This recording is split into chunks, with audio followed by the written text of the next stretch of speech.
Welcome, everyone, to another episode of Taking Up Space on Michelle A. Mira podcast. Always excited about coming forward, y'all. Today is absolutely no different. Today, I want to come forward and speak to something that was on my spirit today. I was getting myself together and I had just a thought come upon me, and it was of Jacob and how Jacob had gotten to a place in his life where he could no longer run. He had been running for so long, y'all, and Jacob had gotten to a place where he no longer could run. And he's in a situation where he has to face the aspects of his past that are unresolved.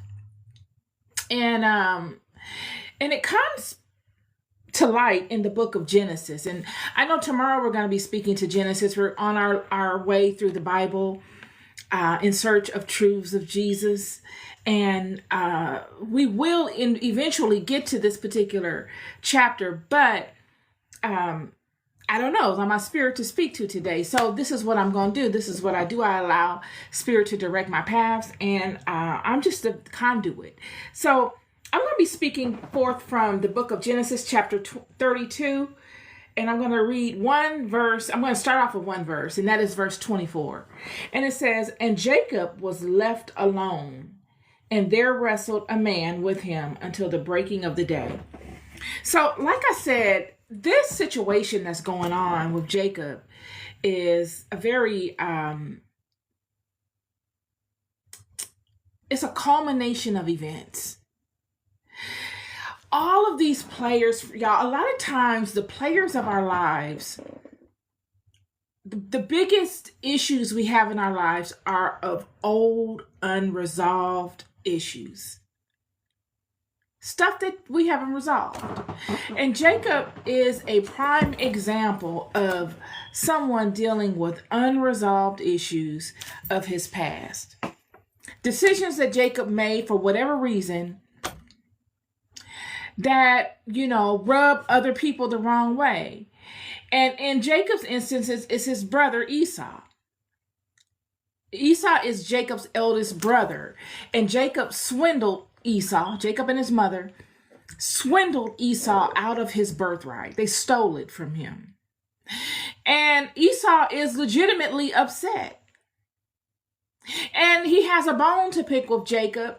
And Jacob goes and God leads Jacob on this monumental journey of self-discovery, like God leads all of us. It will be a monumental journey that Jacob would be led on, of self-discovery, of repayment of a debt, an eye for an eye kind of thing, because this is how the God of Israel is. He's definitely an eye for an eye kind of guy. If you can dish it out, you're going to have to take it. That's how God works. And Jacob would not be exclusive from this. He would not be too blessed to receive this type of activity in his life. Jacob would steal Esau's birthright and trick Esau, let's just say, out of his birthright. But then Jacob would go on a journey of being tricked also. Jacob would be tricked for decades with Laban. He would not be able to break free from Laban until God would allow him to, until God would deem Jacob worthy of moving beyond that lesson. And Jacob moves beyond Laban, and in Jacob moving beyond Laban, Laban is disenfranchised. Laban is upset with Jacob because Laban expected Jacob to stay under him forever. Jacob had been there for so long that Laban felt like this is just how it's going to be.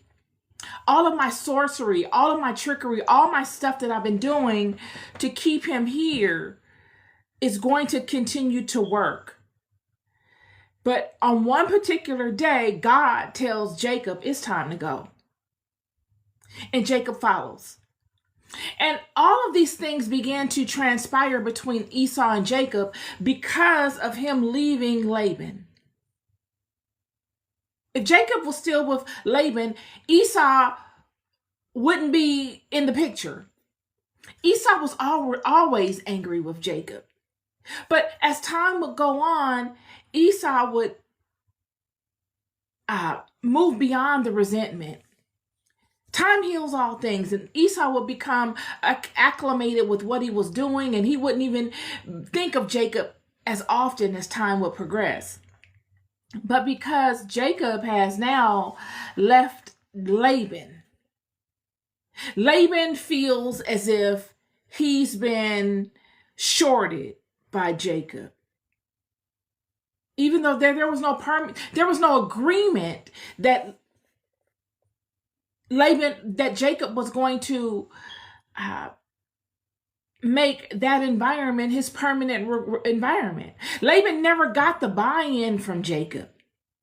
Laban just took it upon himself to kind of cast Jacob in this light and create this space for Jacob in Laban's world and capitalize off of it.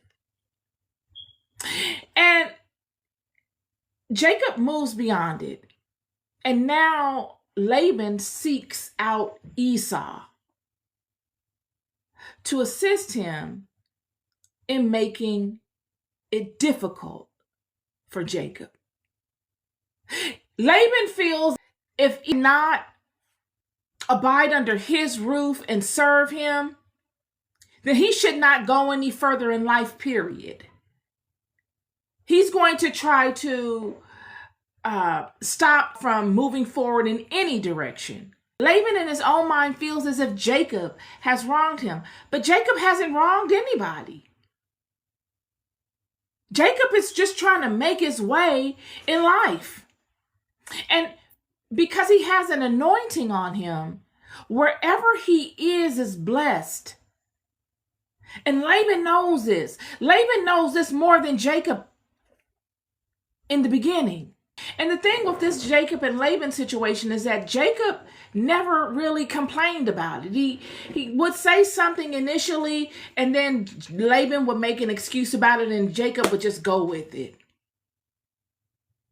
He would just be like, okay, I'm going to make the best of this. And he would.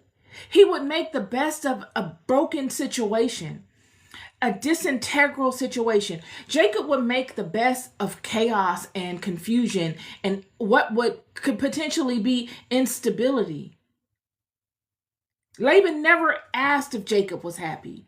It wasn't a communication that he wanted to have with Jacob, because he knew that in opening that door, he would be held accountable to dealing with Jacob at a particular level, and that Laban just didn't want to do that. He wanted the benefits of having Jacob around without honoring Jacob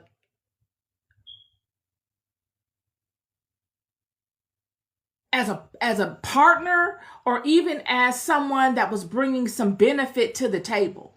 He wanted to handle Jacob as if he was the help. But Jacob was bringing substantial increase into Laban's house. So much so that when Jacob decided to leave, Laban felt taken advantage of.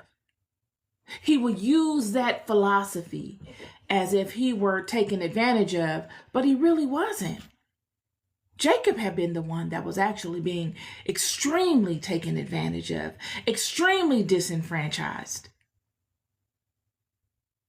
And so he sends his son to go and remind Esau of the problems that he's had with his brother, to rekindle this negative kind of thing going on, but to use his experiences with Jacob as a catalyst. To kind of say, you know what, I now understand what you're going through because your brother has done the same thing to me. Look at what happened to me. I had Jacob over here for 20 years and I did this, that, and the other for Jacob. And Jacob just up and took everything with him and left me empty-handed, which was not the truth. It was not the truth. And so Jacob now is in a place where he is moving forward in his life. He's beginning to get back to what he wanted to do all along, before all of this chaos happened. Before the problem with Esau occurred, and then it's snowballing into a situation where now Jacob has to go and be exiled to Laban and then serve under Laban. Now Jacob is getting back to the old Jacob, but not really even that, because he's grown so much. He's grown by leaps and bounds that he could never go back to the old Jacob. He's grown into a new individual mentally, and he wants to step into that. He wants to embark into that direction with his own life as a sovereign individual, having made no agreements with anyone, but having bent to the will of others in standing in the results of his decisions and in standing in the will of God and the will of other people. Jacob has understood everybody's situation, but yet nobody has understood Jacob except for God. Everybody outside of Esau, even Esau, needed something from Jacob. If Esau had not put himself in a situation where he was starving and famished, he wouldn't have been at the mercy of Jacob. You see, Esau and Jacob are very much so alike. Two brothers. They have a very common thread that they both share. Esau is a person that took advantage of situations. So was Jacob. Jacob definitely has taken advantage of situations. Esau took advantage of situations by the sweat of his brow. He go and strong arm you. He didn't really put a lot of thought into his actions. He just depended upon his physical capabilities. He wasn't a thinker. Esau was not the type of person that would think his way through, then act. No, Esau would go and observe, and then he would act. He would depend on his physical prowess to allow him the victory. He was the person that could work harder instead of working smarter. Whereas Jacob, on the other hand, was the person that will work smarter instead of working harder. Jacob was the intellectual. Jacob's a thinker. Jacob could look at Esau and see the weaknesses in this strong, robust individual and would be able to move on those weaknesses and have more of an effect than this strong, robust Esau looking upon this smooth and feeble Jacob and having success. Jacob's intellect would allow him to capture opportunities right when they present themselves. And his heart and his courage, and most importantly, his trust in his instincts will lead him to the victory. You see, in order to step into environments or to take advantage of opportunities, he needed to have a very strong knowing of his own self and a reliance upon his own intellect and his own knowing. He'd have to trust it 1,000%. In order to act that quickly on it, to grab an opportunity and to seize it, you've got to have these things. And that is what God loved about Jacob. God did not honor the way that Esau did things because Esau was basing things strictly on his physicality. And when we deal with things of God and in God's system, God is a lover of intelligence. This mind that we have is a phenomenal masterpiece that goes beyond anything the physical body can do. It overshadows any level of physicality.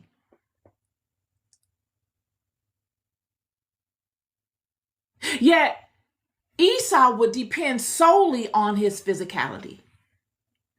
And Jacob would depend most importantly on his intellect.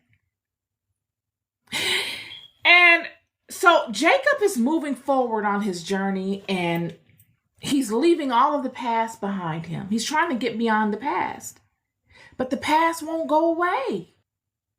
Yet Jacob is determined to move beyond his past. Jacob goes and he's moving forward.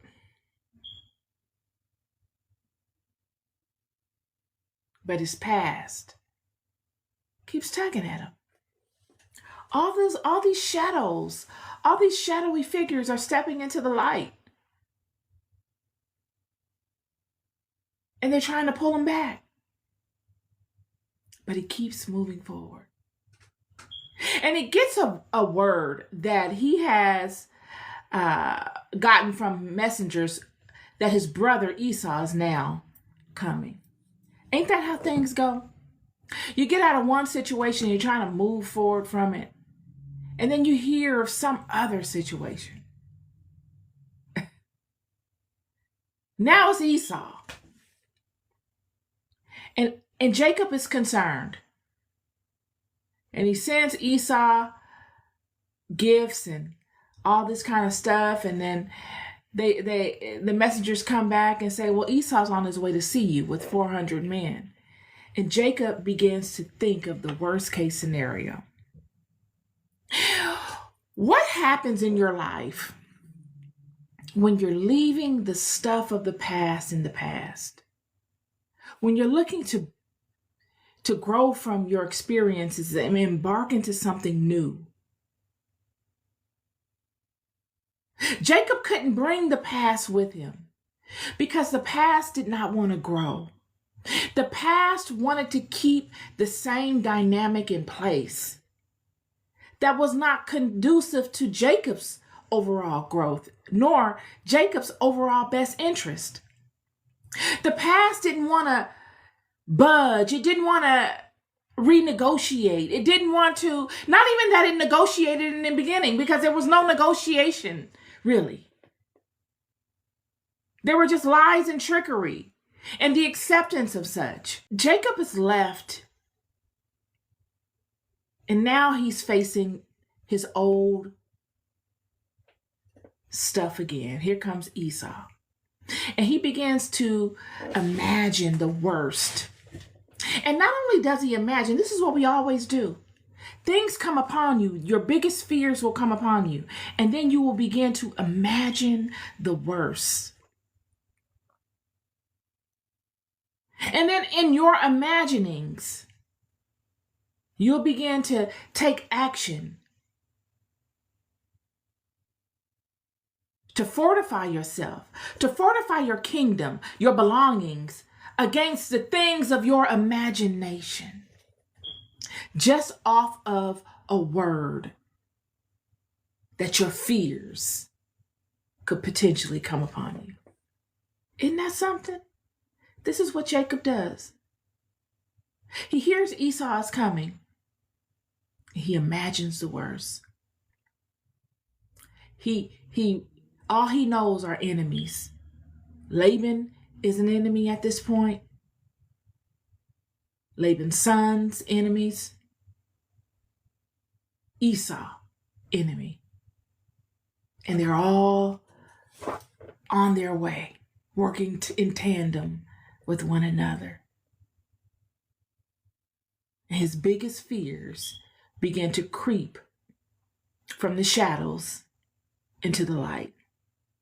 And because he wants to keep them in the shadows, he then begins to act on them. He begins to materialize and to do things that are conducive only to them being in front of him.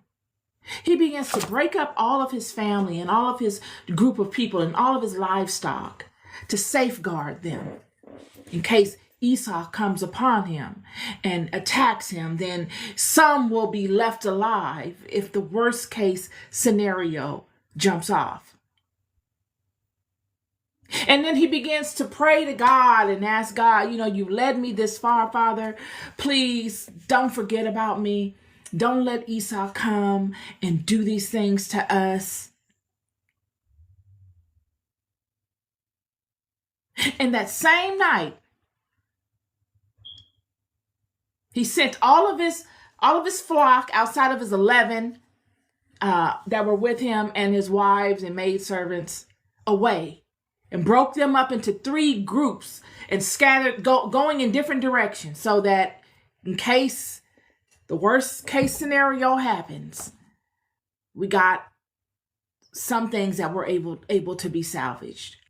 And then he sends his wife and his wives and his maidservants, and the 11 that were with him away. And he's left alone. The same night that he hears of all of this, and that he begins to imagine the worst case scenario. All of this happens in one night. And this is where the scripture picks up. And Jacob was left alone, and there wrestled a man with him until the breaking of the day. One thing that you must know in this life, well, a few things you must know in this life. One is yourself. You must know your capabilities. You got to know you.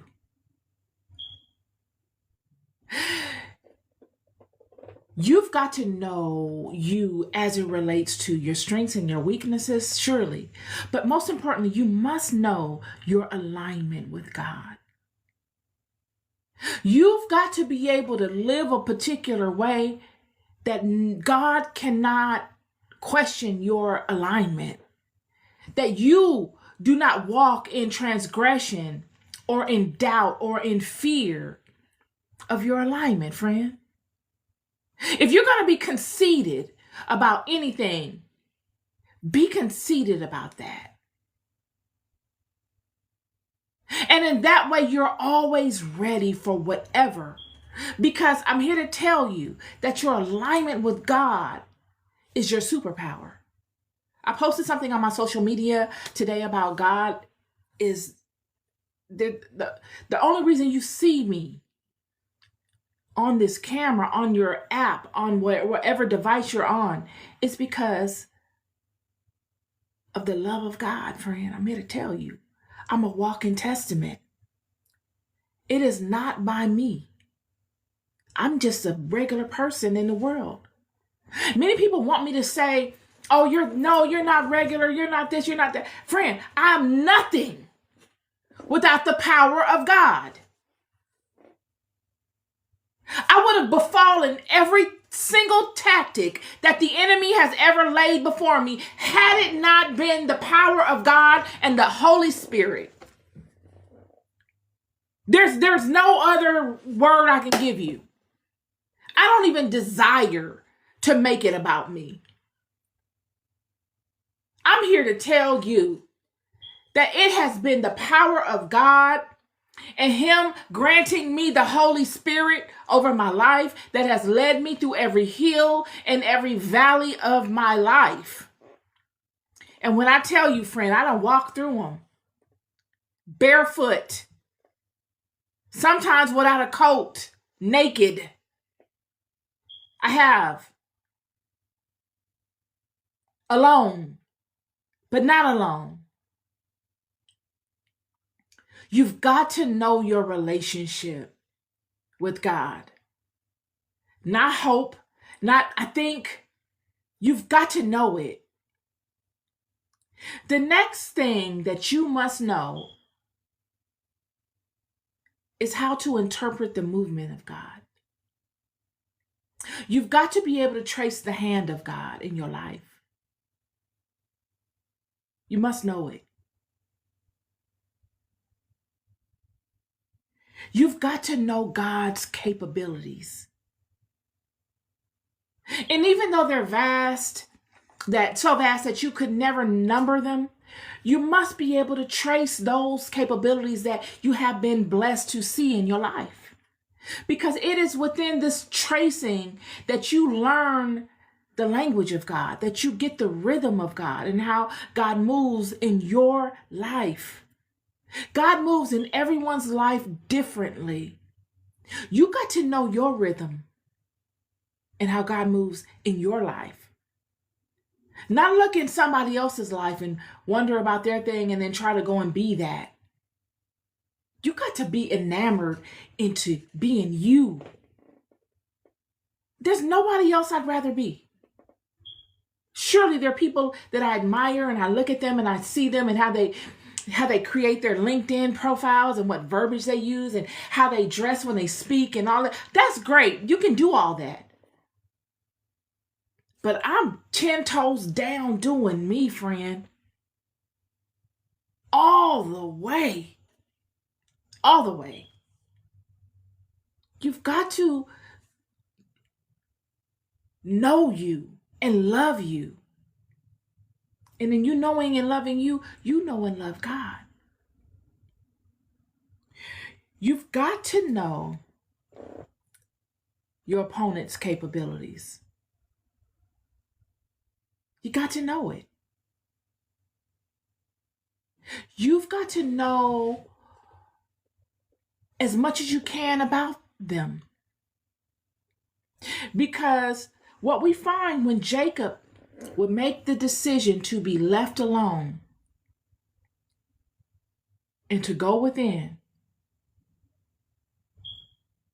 that Jacob would be brought into an environment, whether physically, the Bible is conveying a physicality that surpasses physicality. It incorporates both the physical and the spiritual.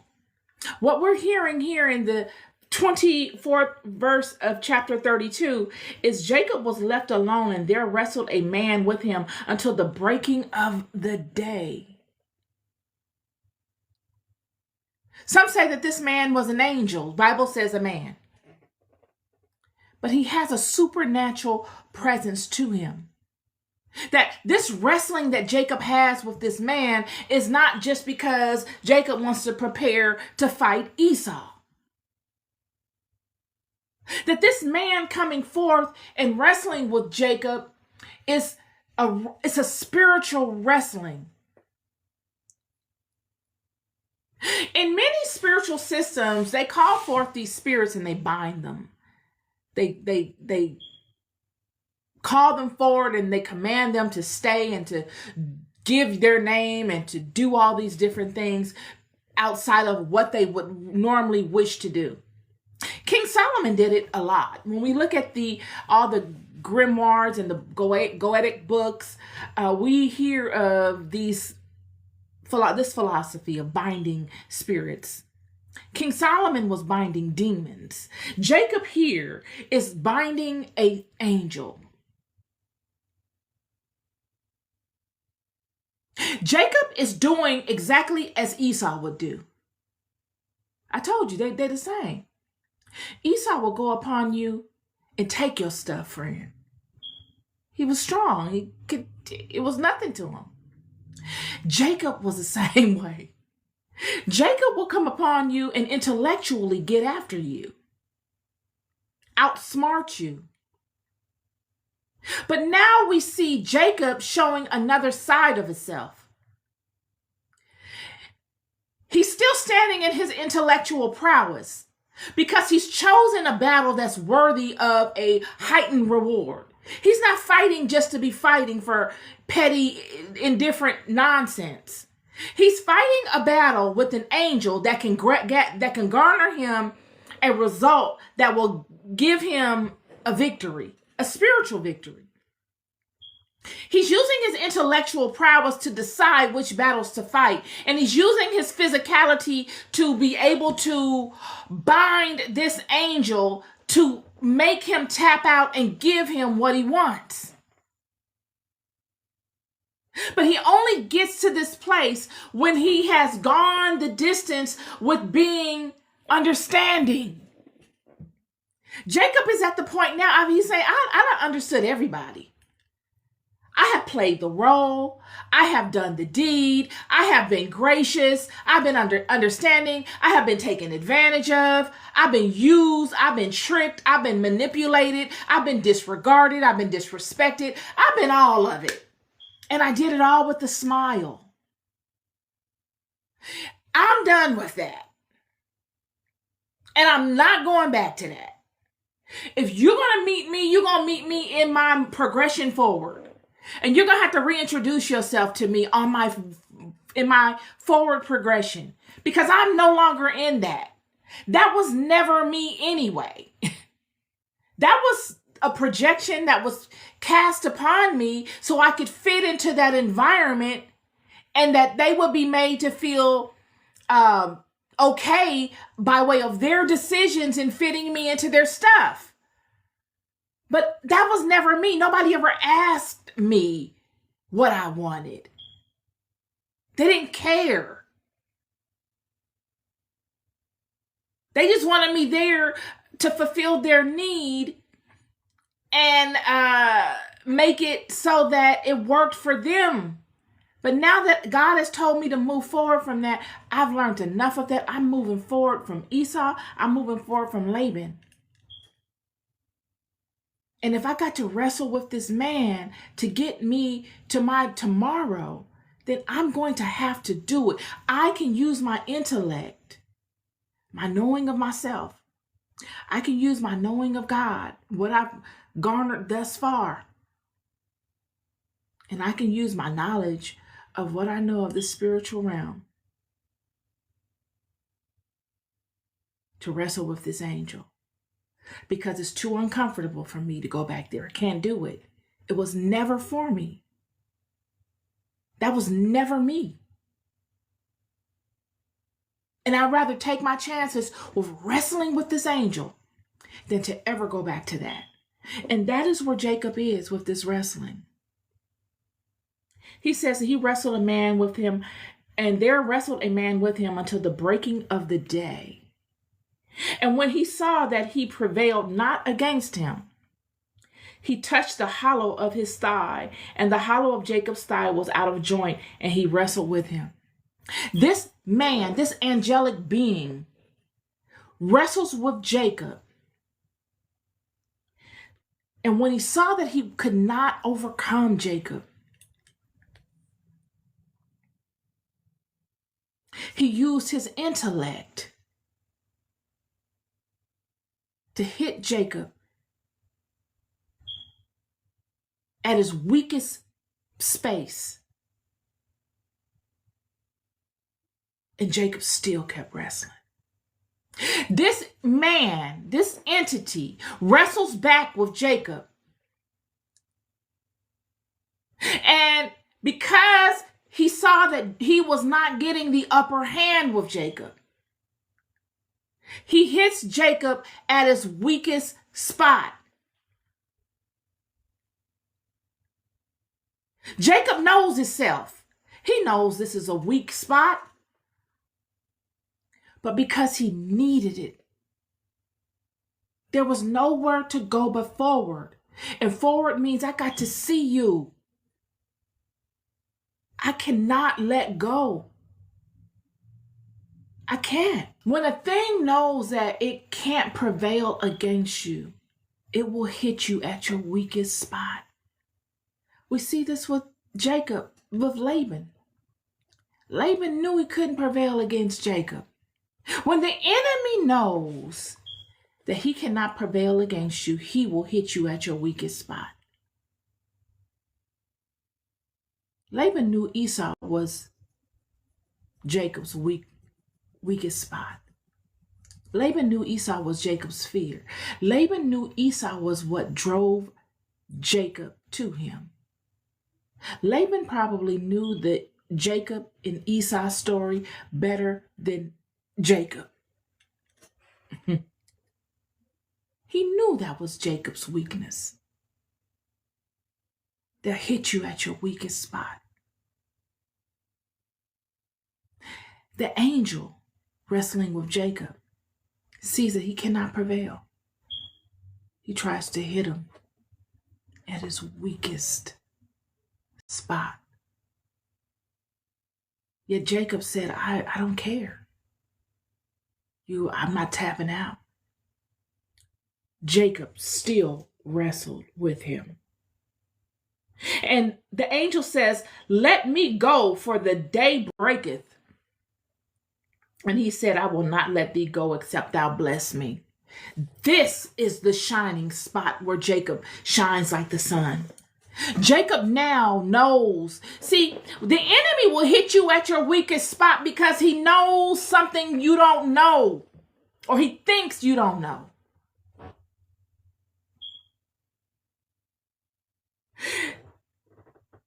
This entity that's wrestling with Jacob will wrestle with Jacob because he know he's on a timeline. I got to get up out of here. I can't be wrestling with this man all night. Anybody else, he would have tapped out. But this one is not tapping out. I've got to do something. I've got to use my intellect, my supernatural prowess to understand where his weakness is. And I'm going to touch him there. The Bible says he touched him at his thigh. He didn't hit him. He didn't strike him. That means he used something beyond physical power to make a response happen within the man's body. If I touch your shoulder, it shouldn't be a problem, right? But if I touch your shoulder coupled with a supernatural force, then it's going to be a problem for you, or it should be. This entity is wrestling with Jacob, using supernatural forces to get Jacob up off of him so he can break free, because he's on a time limit. Jacob has understood something of this entity before it even came in his life or during the wrestle. Friends, I'm here to tell you, it's during the wrestle a lot of times that God will send you defense methods. The wrestle, Jacob was not a fighter. Jacob don't know how to fight. Jacob is an intellectual. He's run from all of the confrontations all of his life. He didn't want to confront Laban. He doesn't fight. He didn't want to confront Esau. He doesn't fight. He runs when it gets to confrontations. Yet he's in a battle with an angel. And he's wrestling. It could not have been an all-star wrestle, like a professional fight. It was not. Yet Jacob was just holding on probably. Wouldn't let him go. And this entity used his intellectual knowledge and his supernatural capabilities to get Jacob to tap out, and Jacob just will not. Because you know why? Before Jacob even entered into the fight with the entity, more than likely, or during the fight, he got information as to what he needs to do. This entity is probably frantic because the sun is coming up.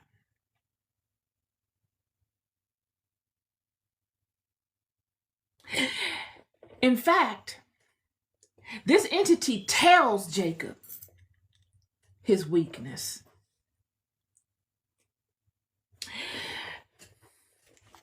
Jacob is fighting with this angel. The angel cannot get Jacob off of him. And because of that, he touches him in his thigh. He uses supernatural power. He takes it from just a wrestle to incorporating supernatural powers so he can end this. Yet Jacob will not let go. And because Jacob would not let go, the man angel then says, and he said, let me go, for the day breaketh. And he said, I will not let thee go except thou bless me. When he said, let me go, for the day breaketh, he gave an intelligent individual vital information. I'm not letting you go. And even if I was, I'm not now. Heck to the no, friend. No way, Jose. I will not let you go until you bless me. Where did Jacob get the idea that you can strong arm an angel into blessing you? This is what lets me know that Jacob knew something of this angel before this angel came forward, this man came forward. Jacob had an expectation prior to this man, angel, coming forward. Jacob's not a fighter. And this is what I mean by you've got to know your opponent, y'all. A lot of times, friends, the strangest of things will come upon you and you might not have an answer for it in the beginning. But this is where the alignment with God comes in at. The alignment of God will always give you provisioning. A lot of times, your toughest battles will be the obscurities, the strange, ambiguous battles that you have, that you've never faced. You don't know nobody that faced them, so you can't call nobody and tell them about it. But you've got to face them. And in facing them, you've got to be facing them while in alignment with God. And I'm here to tell you, God will send you a method of operation as to how to fight that battle.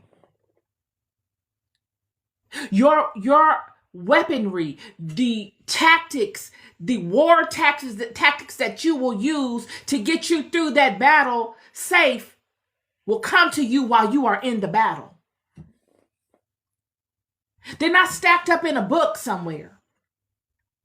This is why when people say, oh, you're not reading. What have you read? Are you reading anything? Friend, I done read more books than I care to count.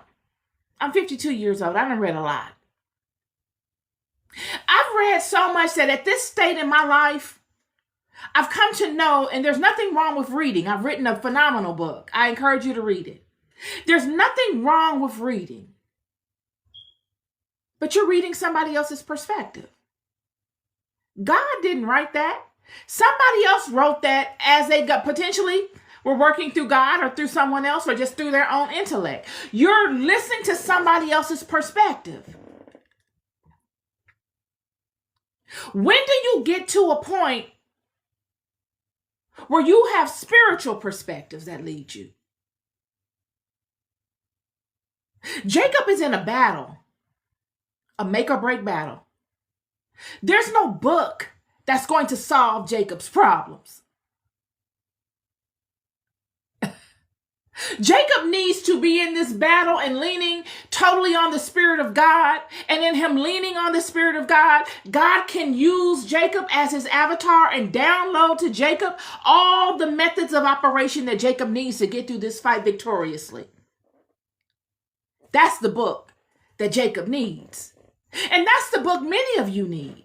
Many of you are just theoretical. You're reading a bunch of books, and I've been there and done that. But there gets to a point in your life where you got to get into the game. You got to get in the game, friend. Put the book to the side and step into the circle. Get into the arena. And that is the best lesson that you can ever get. This life is an action-oriented life. This is not theoretics. This is not, okay, I want to imagine what's like. Surely you can spend some time imagining, but really you need to be spending 99% of the time getting after. Doing that thing. Lights, camera, action. Hey, everybody. Welcome to another episode of Taking Up Space. Going for what you know. The biggest issue I had in coming forth with these videos was doing live communications. I was like, oh my God, I don't want to go on live because I don't want to look stupid and I don't want to do this and I don't want to do that. And then finally something said, go live. And I just, boop, live. And here I am. And you know what? You get better at it as you go. The fear of failing will push you forward to a point where you'll try to minimize your losses and your mistakes. That's how it is in life. This is what Jacob is dealing with. The fear of having to deal with his past and go back and be bound up into that past space. It's fuel that propels Jacob forward into the unknown. And those are the places, those are the monumental places that you find the power of God, friend. Jacob would not let this person go because he needed the blessing. And in order to get the blessing, he had to use his intellect to hold this entity to something that it feared.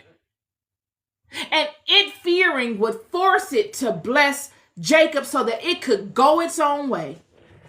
And in Jacob doing such things, this entity would honor Jacob. It's as if in the spiritual realm, this is the method of operation.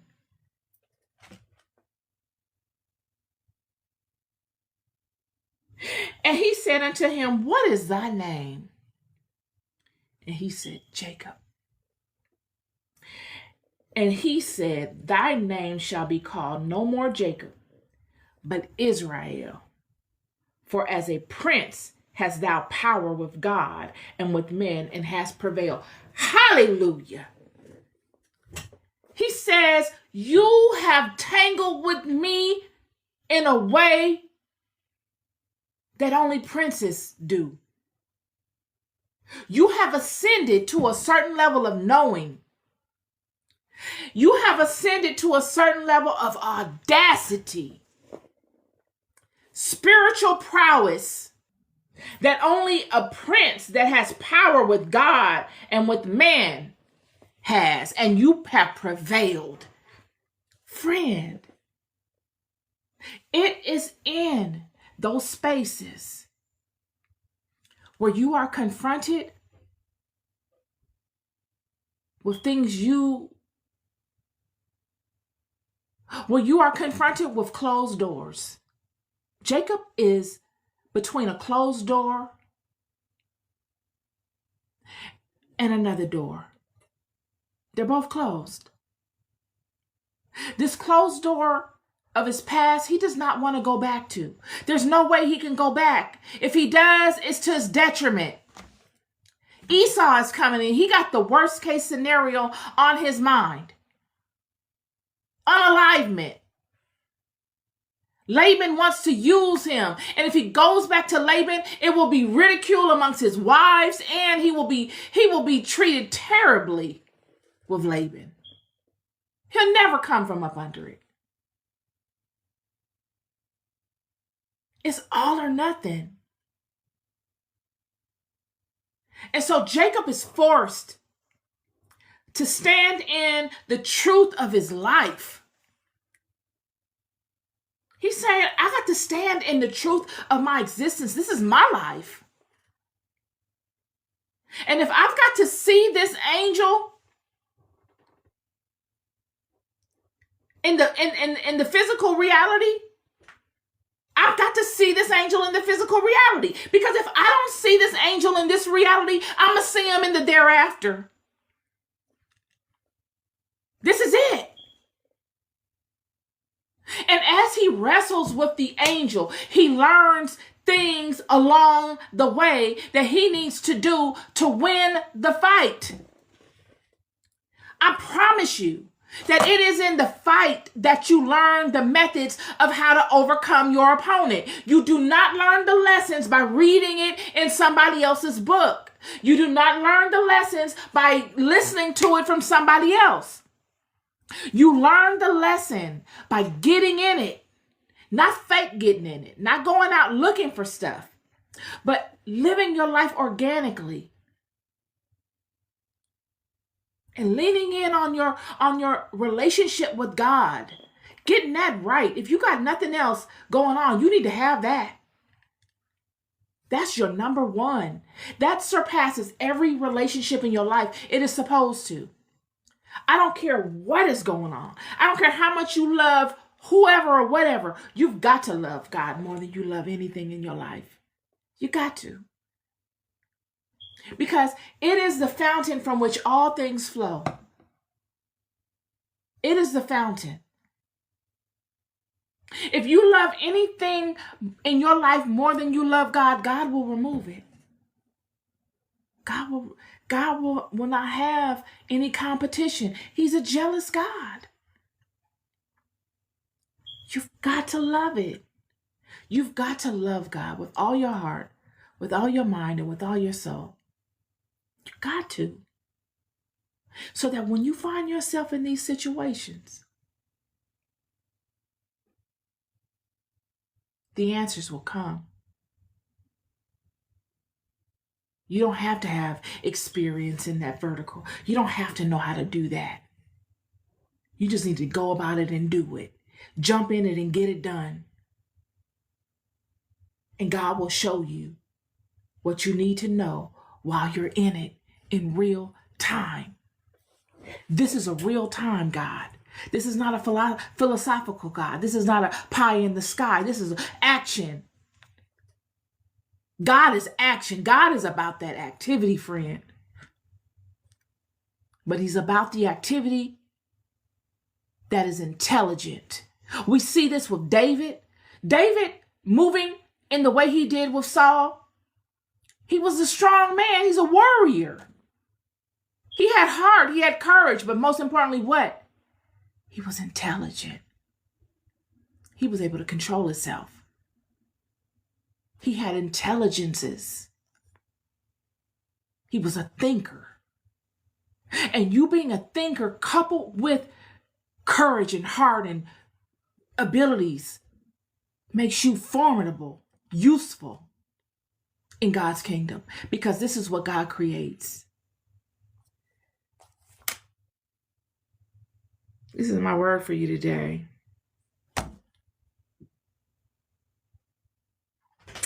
My word. Keep going. I'm always looking to be useful to you, friend. Be good to yourselves and be good to one another. Peace and love.